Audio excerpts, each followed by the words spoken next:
the globe.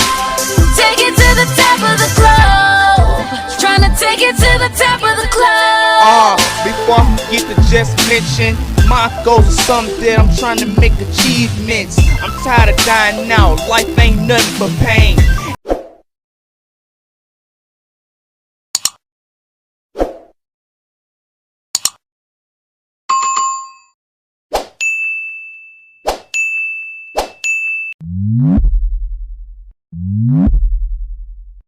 What's going on, man? How you doing? I'm doing great. How you doing? I'm doing good, man. So, before we start, where are you from? I'm from San Diego. San Diego? San Diego. Yes, sir. Oh, okay. So, how long you been doing music, man? Since I was about 9, 10 years old, man. I started with like local DJs pulling records. One of my boys, you know, back in about 88, 89, started encouraging me to rap.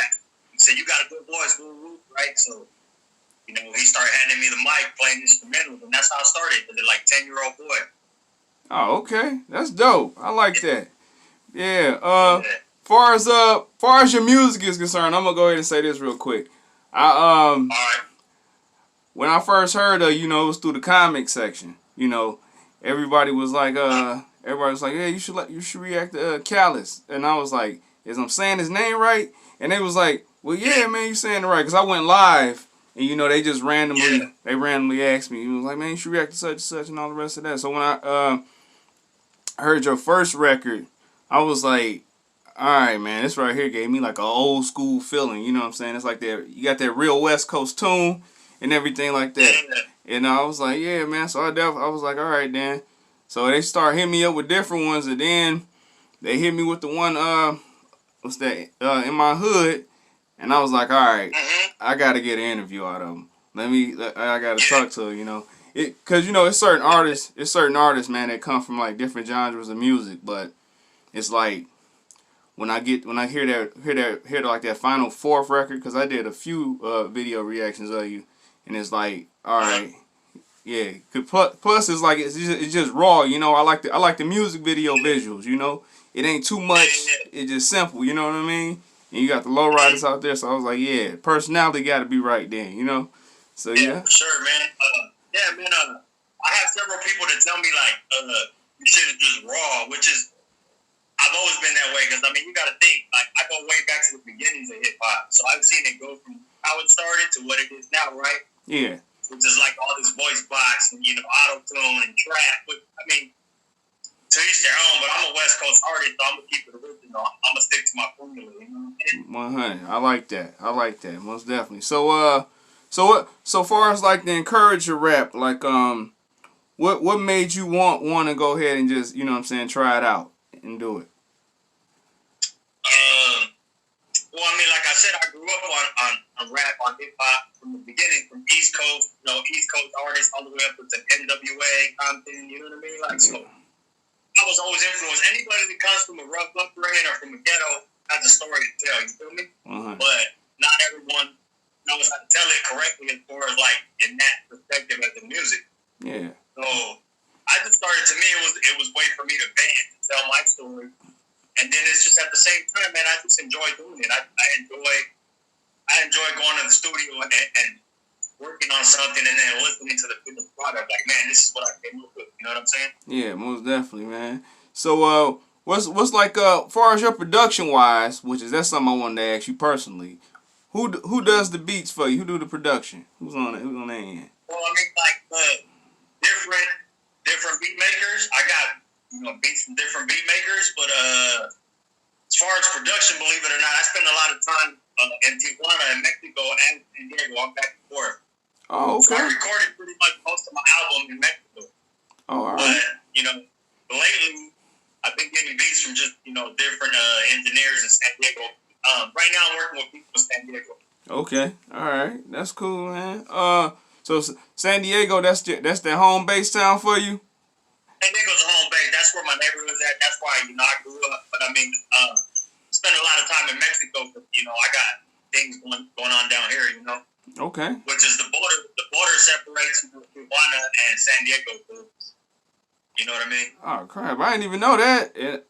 Cause I be in Sacramento and LA a lot when I there, so I don't know. Like okay, so as far as San Diego, like it's like who else is coming? Like who else you work with as far as features? Is it just you or? Well, right now, not to bring that up, I'm working on an EP right now, and I'm trying to get a few San Diego artists on it. But everybody's busy nowadays, so it's kind of hard. But I'm trying to get some features.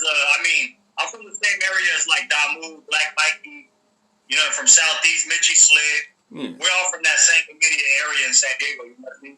Oh, okay. But I would like to work with a couple known San Diego artists. That's my goal. All right, man. I'm actually cool with Mitchie Slick. My partners and everything that's from Sacramento, they actually know him, so it's like I got introduced to him. Yeah, so Mitchie Slick is well networked, man. He's been doing the thing for a long time. Oh, most definitely, cause people talk about him just as well as they talk about you. So it's like after his name get mentioned in the conversation, cause I'm not only I'm a reaction and interview channel, it's like I'm starting my own radio podcast too. So it's like it's going through 107.1 Shade 45 Sirius XM. I'm picking that up pretty soon, and it's only for the underrated, underground, up and coming.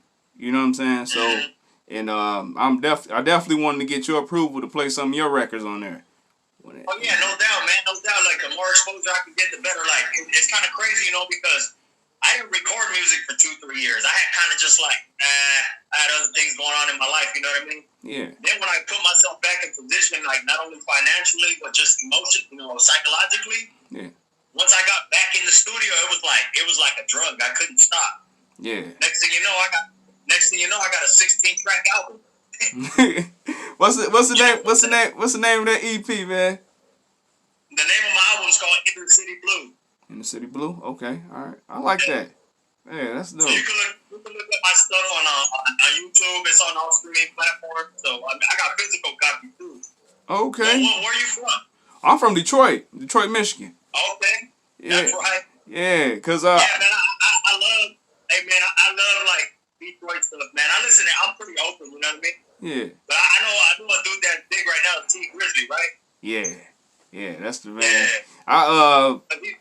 Yeah. We actually his neighborhood. I'm from the east side. His neighborhood is actually like 25 minutes away from my neighborhood. So yeah, I seen him before everybody knew him as T Grizzly. You know what I'm saying? So it's like yeah. So he's actually doing a show out here in California, like soon. I just saw it earlier on Instagram.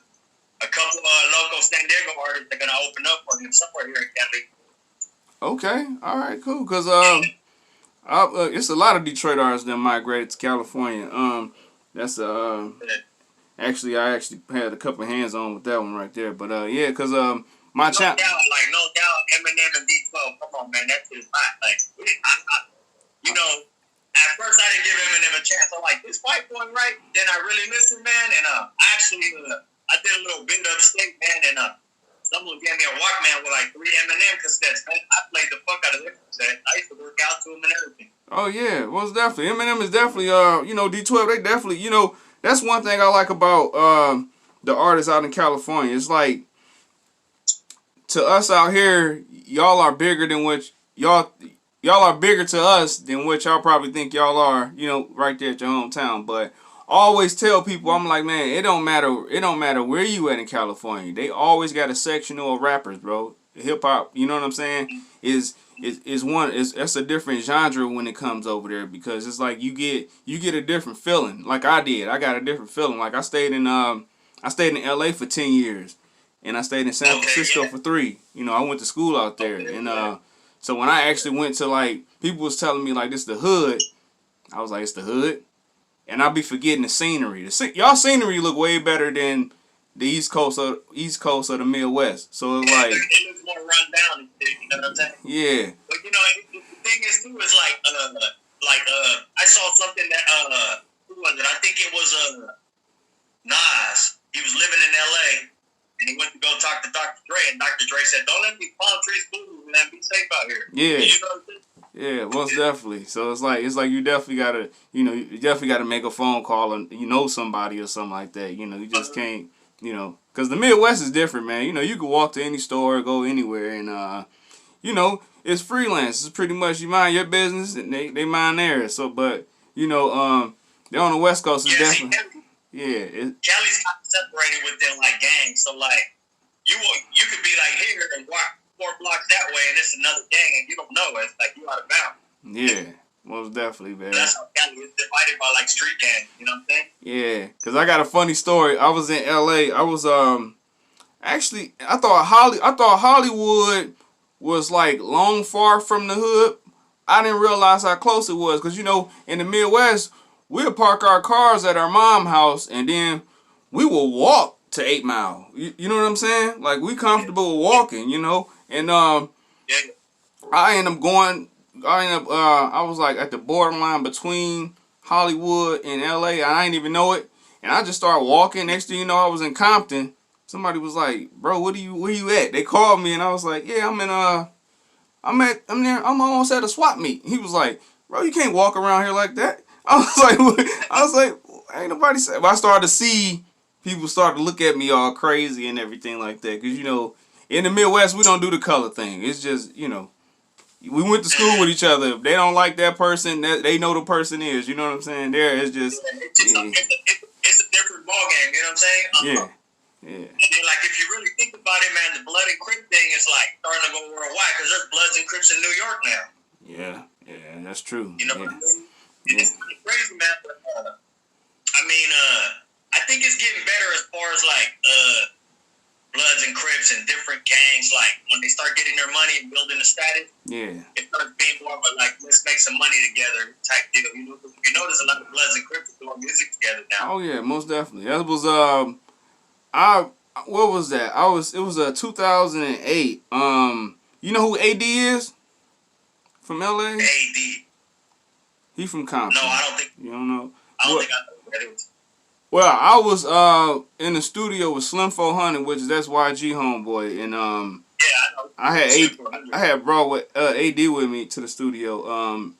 And what messed me up is that I tried to keep him and his people outside, and he was like, "What are you doing? I'm about to come in there with y'all, man." I'm like, "YG in here," and it was painted red in there. I'm gonna say that, and he was like, "Nah, man, it's cool." So I walked in there. I just sat down and just watched and observed. And, they started shaking hands. And I was like, y'all should do a record together. I was just playing around, Because when I'm in L.A., man, it's like, and I'm not in Detroit, I feel like I'm in a freelance area to the point where it's like I can actually show my personality.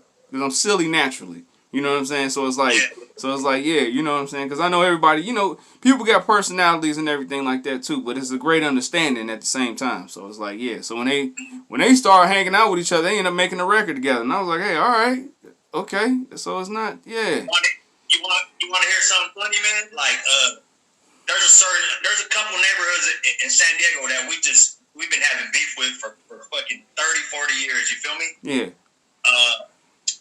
Me, I'm kind of grown now to where I'm not even tripping on that shit. I'm just trying to put some good music out and network. You know what I mean? So I shit you not. Just yesterday, a dude from a rival gang was messaging me saying, "Man, I'm checking out the videos. Man, your shit's cool, man. Let's do something." And it kind of caught me off guard, but I'm like, man, it's a beautiful thing to me when you got somebody that's supposed to be your rival wanting to hook up with you. You know what I'm saying? Yeah, because that's a part of that growth. I always tell people growth catches you unexpectedly. You might not be the one that want to fight as soon as you see them, but when they see you, it's like, hey man, such and such, I want to work with you, because you never know who's listening to your music. You know what I'm saying? I always tell, yeah, you never know. I always tell people, I tell artists like. Some artists will tell me like, man, I'm just trying to do it. I'm like, bro, you never know who listens to your music. The funny thing is, I started doing music in 2008. Now, I was putting this mixtape together called Cold Case with DJ Drama. He had me traveling everywhere, recording at different studios, just trying to show me different stuff.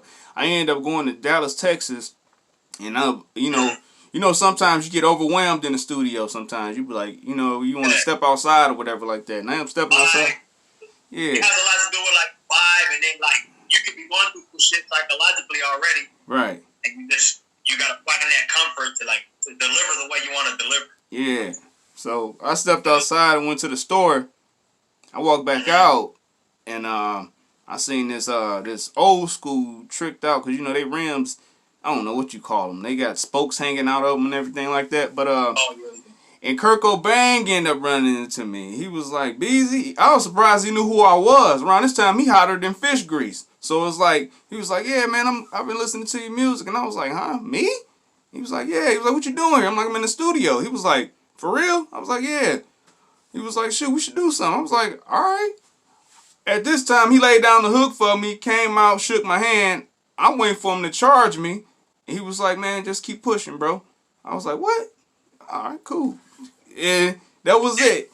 You know? And maybe that's exactly it. You just don't know who's listening. You know what I'm saying? Like, like I was kind of surprised, because I was like just going through YouTube and I saw your reaction to my Supply and Demand song I did, right? Yeah.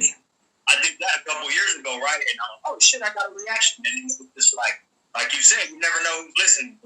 Yeah, well, definitely. I became a fan off that record, man. That's when I was like, yeah, I want to hear more.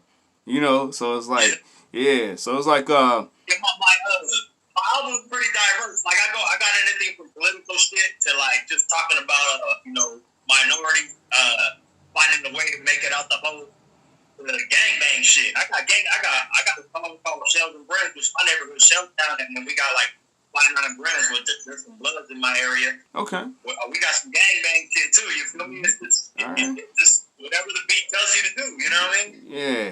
And most of the part, what I like about your music is that I could tell that you are more reserved as far as like the past lifestyle. Because my father, he's originally from California, so it's like,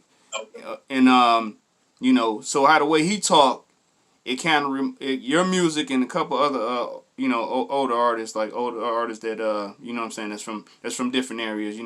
When I hear y'all spit, it's like, hey man, this something Pop's been saying before. You know what I'm saying? I catch a few lines and I'll be like, all right, yeah. So it's like when Kelly shit, man. yeah. Kelly shit. So when I react to the music, that's the reason why I let it play. And then I speak my aftermath after the song is over, So it's like, yeah, I like, because it's like all the artists that I listen to, I never heard of. Never, not one time. Because, and the reason why I started this channel was this right here. I realized the artists that's around like the bigger artists or something like that, you know what I'm saying? Because I know San Diego, y'all got Mitchie Slick, and y'all got some other big names that came from out of there. And it's like, the first dude to blow up out of my city that actually needs to come to our studio is J.O. Felony. Yeah. So J.O. Felony started with Def Jam. You know what I'm saying? He was the first one out of San Diego that really put himself out there. Yeah, that's true too. Yeah, that's crazy. I want to know, is he still doing music? That's the real good part. Yeah. He's actually still doing music. Yeah, man. J.O. Felony music on Instagram. He's doing his thing still. Okay. All right, I definitely got to check that out. Yeah, I remember seeing him when I was 14. Yeah. Mm-hmm. Yep. Yeah. I was a young buck. I was young when I His hit record was a radio song he did with Method Man and DMX. What You Gonna Do? Yep. That's the song that took off, and then Almost definitely, man. So far as like the visual, who's shooting your videos, man? Okay, these last two visuals I did in San Diego was Cloud Production. A little youngster goes by Cloud Production. He does a great job. Yeah, it's I'm gonna tell you this. Mainstream artists, they visuals is basically based upon like the scenery. You know what I'm saying? Mm-hmm. The cameras, I done seen it personally. The cameras is garbage. The cameraman angle is not right. But it's like the up and coming film directors is the ones that down the street from your block, or up the street. You know what I'm saying? And it's like they got everything set to the point where everything is clear. Like you can be in the alley and it look like $1 million budget. You get what I mean? So it's like, I hear you. I like that. So it's like always. I'm sorry, I didn't mean to interrupt. Oh, go ahead. I mean, we make the best of what we have. You know what I mean? So like, a lot of the videos, it's partly my vision because I got an idea of what I want, Yeah. But then he has his input. Nah, it'll look better like this. Do it like this. So that's what I like about Cloud. That he'll give him an idea and he'll run with it, but he'll make it better. Yeah. It'll look better. He's the one behind the camera. You know? Yeah. Most definitely. You know. So yeah, I definitely get that. That's definitely dope. I always tell people, like I told Sirius XM and Shea 45 one time, because you know Shea 45 was ran by Eminem. That's his thing. Him and Paul Rubin, and they was like, I was like, because at first Sirius XM wasn't on board with the podcast station. Eminem was like, don't do that, because the artist. It was like my fifth reaction. He was like, the artist that he's going to be reacting to is going to scare labels. And which is it does too, because that's the reason why I stepped away, because I seen like the music shifted so badly in front of me to the point where it was like, I don't even want to be in this building right now. I was in Atlantic Records and I said that to Todd, and Todd was like, what? Todd is the same guy that signed Gucci Man from Atlanta. And I was like, yeah, I'm not feeling this, because when they brought in Cardi B, I was like, what? She raps? It looked like she was about to get on the pole and strip. You hear what I mean? So I was like, what is this? And so they're selling you. It's like they're selling you the sex more than the actual like skill. They're selling you the sex. It's like a sex symbol. You know what I'm saying? Yeah. I mean, even though Cardi B is a good artist, but I'm saying they're going by the look now. It's like the records that people want to see titties and ass. Yeah, and you know what I'm saying? Yeah, and around this time I was like, okay, we got Snow the product. What's up with Snow? You know what I'm saying? It's because certain people would be like, oh, I'm not reacting to them because they that or they that like that. I see artists. I don't see a race. If your music is good, it's good. You know what I'm saying? It's been a few times where a couple of people from everywhere else was like, here, listen to this, and it's like the quality and I write and everything like that, but I'm like, bro, I can't promote that. You know what I'm saying? So it's like, yeah. So I was like, what about Snow the product? It's no, I like the MC. Hey, I'm gonna give it to you real, man. Being like I come from Mexican heritage, right? I'm Hispanic. Yeah. It's harder to get people to want to even listen to you, because if you ain't black, they're like, I ain't fucking your ass saying, you know what I'm saying?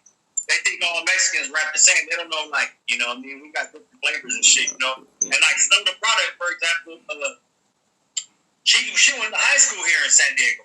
Yeah, I know. You know? Yeah. I know people that know her when she was doing shows here before she blew up, you know? Yeah. And I mean, she's doing her damn thing now. She's doing numbers now. Most definitely doing numbers. Yeah, and that was around the time when she was getting like 300,000 K and stuff like that. And I was like, you know what? That's when I brushed them off, and I was like, man, I'm just about to just go ahead and I'm gonna show y'all what's gonna happen. And when they saying I got 2,000 subscribers less than 3 months, they was like, all right, you know what I'm saying? Because it's like the good music is always gonna be the artists that not really they got exposure, because you got fans. You know what I'm saying? People love your music, so it's like. It's always going to be the ones that's underrated, underground, and up and coming. You know what I'm saying? Always. Because, the underdogs win more over the mainstream anyway. So it's definitely going to be that. Labels are scared of y'all. Let's say that. They scared. They scared. Because, like you said, when you talk about the streets, it's like, I'm not going to say losing touch with them, but it's like, that's what comes with you. You know what I'm saying? That's part of your support team, too. So it's like... I'm not afraid to go anywhere and cut a record with anybody like that. Even though it's places that I know I shouldn't be going, but I still go anyway. You know what I'm saying? Because it's like when you human, you human. It is what it is. But other than that, man, like what was that first track you did that made you say, okay, I'm sticking to this right here? What was that first track?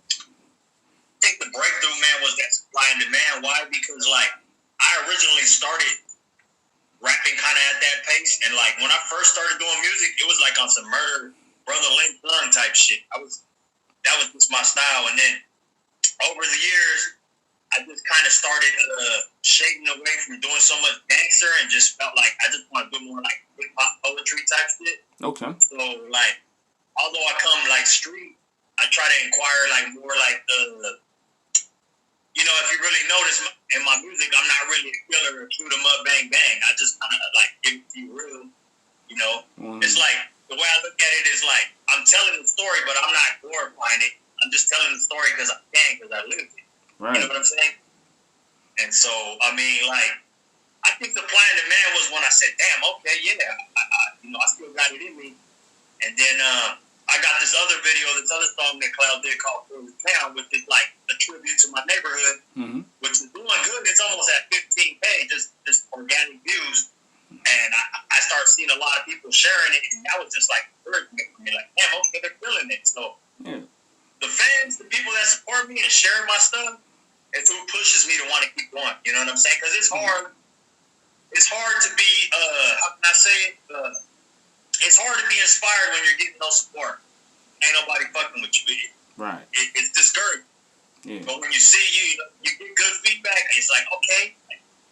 You know, it lights a fire under your ass. You know yeah, most definitely. It keeps you going. It's a it's that adrenaline rush, you know, because it's like everybody like stress over money over the music, but I always tell them this right here. It's like when you keep going and you always be consistent with it, and then when you finally get placed in a position, like I'm gonna say this: the best deal to get is a publishing deal at this point. You really don't need anybody to say, okay, Calised new album coming out then. No, we got all this platform for free.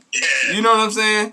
Only thing you need is somebody to say, hey man, just stamp that, put 1,000 of them in the box for me, and we keep going like that. You know what I'm saying? So it's like that's about it. So when you constantly working, being consistent, making new music, you can re-release all your old music again. That could be your retirement plan. See. And I mean that's the whole thing. Staying consistent, like keep applying the pressure. You know what I'm saying? Yeah. I try not to. How can I say it? Be content or settle, because I feel like okay, that got about 15K organic views, but that ain't enough. I gotta work harder till it triples. You know what I'm saying? Like that's my mentality. Like work harder until something happens. Yeah. Most definitely, man. Cause and I'm definitely gonna push your music to other YouTubers too. Cause you know, me and DJ. You know who DJ Ghost is? Probably. I've heard of him. You heard of him? That's my partner for real.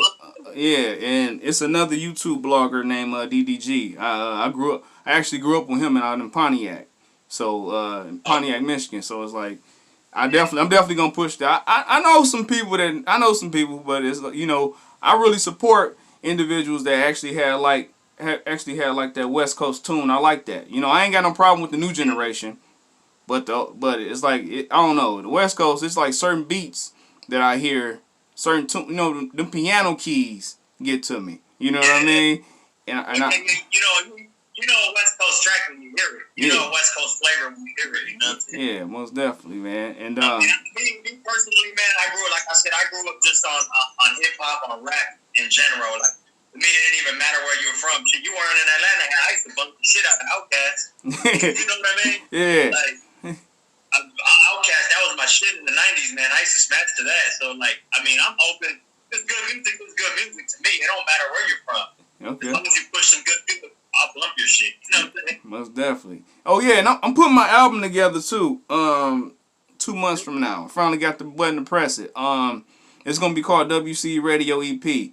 I want to know, can I get you? I want to get you a part of the album. I got it. Yeah, man, let's do it, man. Yeah, cause this is the platform I want from the artist. Cause it's like I'm going all around. I'm not gonna be, you know, I'm familiar with the digital, you know, emailing, but it's like, man, I like to book a studio session, wherever the best studio is at. Yeah, and go here from there. So it's like I want to be able to get. There ain't nothing like vibing in the studio, man. There ain't nothing like being in that studio and feeling that same vibe, right? That energy. Yeah. Because you know it's more full. Because I've done the same shit. I've emailed people beats. They email their lyrics back or the vocals back. It's even though it's cool, it doesn't feel the same. Yeah, most definitely. So I definitely want to get a verse from you, and I want to get an exclusive track from you. We gonna oh yeah, for sure. Yeah, Empire is pushing it, so you know it's definitely gonna be some paperwork involved. So we gonna get that in Sirius XM too, cause Sirius XM, you will remember this. You remember MTV Jams? They used to come on Comcast. That was their station. Okay. So they just switched it to Wi-Fi and switched the name up. So yeah, Okay. yeah. So it's definitely gonna. I remember MTV Cribs, all that shit, man. Yeah, most definitely, man. It's and it's another thing I wanted to say too, man. I always wanted to say this to a West Coast artist, but it threw me off. But we having a conversation, so it's like I remember when Nas and Jadakiss and all the rest of them came out and 50 Cent, right? And everybody was talking about the boroughs that they was in and where they from. I remember going there when I was 15 and I didn't see none of them there. Man, that broke my heart. You know what I'm saying? But and then when I found I got willed into like the West Coast music. What was out? Far as like Glasses Malone and everybody like that. And they was talking about where they was from and everything. And then my pops, he took me to the West Coast finally when I turned 16 years old, just, before I graduated high school. And I seen everybody in their neighborhoods. I was like, hey, all right. So it is some truth to it somewhere. All right, okay. And, I gave up on hip-hop. My first... I hear you, though, man, because it's like this, though, man. Like, for example, like my neighborhood where I grew up, right? Yeah. It's gentrification going on right now, which means white folks came through refurbished buildings, raised the rent, pushed a lot of the Mexicans and blacks out. So now it blew my damn mind. There's white people living in my old neighborhood. Back then, it was only Mexicans and black. But that's the sign of the times. And like, I mean, not only just gentrification, the police, you know what I mean, coming through, sweeping, raiding houses, and so people get pushed out of their neighborhood, eventually over the years because it gets too hot or gentrification comes through. White people buy up the properties and raise the rent. You know what I'm saying? Yeah, I definitely seen that in the making. What was that? It's like 2 months ago. 2 months ago, they definitely started to clean up Pasadena. Yeah. Oh yeah. Yeah. Yeah. They started to clean up Pasadena. Yeah. Pasadena, I remember when that was that was a no-go zone too. But they cleaned it up. They started to build. But yeah, I ain't know that because they started to do the same thing in Detroit too. I think it's a good thing, but at the same time, it's like it's a switch, a big switch around. So it's like, yeah. Well, I'm with you on that, because I talked to one of my homeboys about it. I said, man, it blew my damn mind. There's white people living in the hood now. Yeah. He's like, well, at the same time, it's a good thing for the kids. They ain't got to be in gangs. They ain't got to worry about drive-bys getting shot. Yeah. So in a way, it saddens my heart because I'd rather my people prosper, which is like I grew up with Mexicans and blacks. Yeah. I'd rather have them pick up the neighborhood and enjoy it for what it is than the white people move in and move them out. You know what I'm saying? Yeah. Most definitely. So, I mean, it's like it's a two-way street. It's like, it's good for the kids, but it's also a sad thing that they're flushing our people out. Yeah. You know what I mean? Yeah. That's one thing we started doing, because, our generational steps, we watched everybody that's my friend from my neighborhood, our fathers know each other. So what we started doing, like I said, we got our own, like if you come to Detroit, I got my own studio, we got our own basketball court gym and everything like that. That's what me and my friends did when we started growing up. All of us went to college, we went everywhere, and we picked, like I said, I went to the West Coast and I started to see how different people, how can I say this? Around that time, I had got introduced to Black Sam, which that's Nipsey Hussle's brother. You know that already.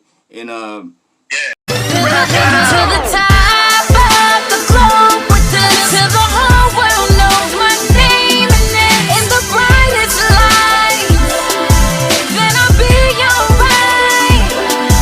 To the top of the lungs they scream, with a crowd so big I can't see a thing, and I can't stop now, no, 'cause it's all I know. Trying to take it to the top of the globe, take it to the top of the globe, take it to the top of the globe, take it to the top of the globe, trying to take it to the top of the globe. Before I forget to just mention, my goals are something that I'm trying to make achievements. I'm tired of dying out, life ain't nothing but pain. Every time I look at different nurse, I think of my name. My shit is BC, ain't nobody else like this. Come on, stop trying to check, you can't like this. I'm so